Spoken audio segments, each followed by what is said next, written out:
السلام علیکم، give me to Hindi channel میں آپ سبھی کو خوش آمدید۔ امید ہے کہ آپ سب خیریت سے ہوں گے اور رمضان مبارک کے مہینے میں عبادات مزے سے دل لگا کر ادا کر رہے ہوں گے۔ تو آپ سے گزارش ہے کہ رمضان کی ان طاق راتوں میں جو آنے والی ہیں، مجھے یعنی کہ افضل کو، اس خادم کو ان دعاؤں میں یاد ضرور رکھیے، اور اللہ سے دعا ہے کہ اللہ رمضان مبارک کے اس مہینے میں ہم سب کی مغفرت فرمائے، ہم سب کو راہ حق پر چلنے کی توفیق عطا فرمائے۔ کمنٹ میں سبھی بھائی آمین ضرور کہیں۔ تو چلیے اب اپنے ٹاپک پر آتے ہیں۔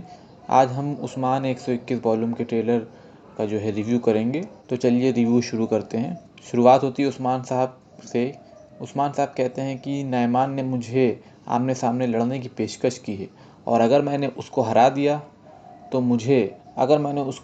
تو اس کے نوکر میرے خطے سے چلے جائیں گے، اور اگر میں ہارا تو میری عزت چلی جائے گی۔ یعنی کہنے کا مقصد یہ ہے کہ عثمان صاحب کے لیے یہ جنگ بہت اہم ہے، کیونکہ یہ عثمان صاحب کے مستقبل کے لیے جنگ ہے، اور ان کی ریاست کے لیے بھی یہ ایک بہت اہم جنگ ہے، کیونکہ اگر عثمان صاحب یہ جنگ ہاریں گے تو جتنے بھی سردار عثمان صاحب کی اتباع کرتے ہیں وہ نعمان کے پیچھے چلے جائیں گے۔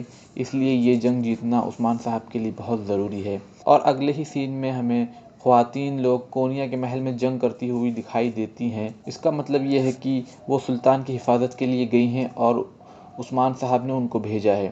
اور پھر اگلے ہی سین میں نعمان کہتا ہے کہ عثمان میری حکمرانی نہیں دیکھ پائے گا۔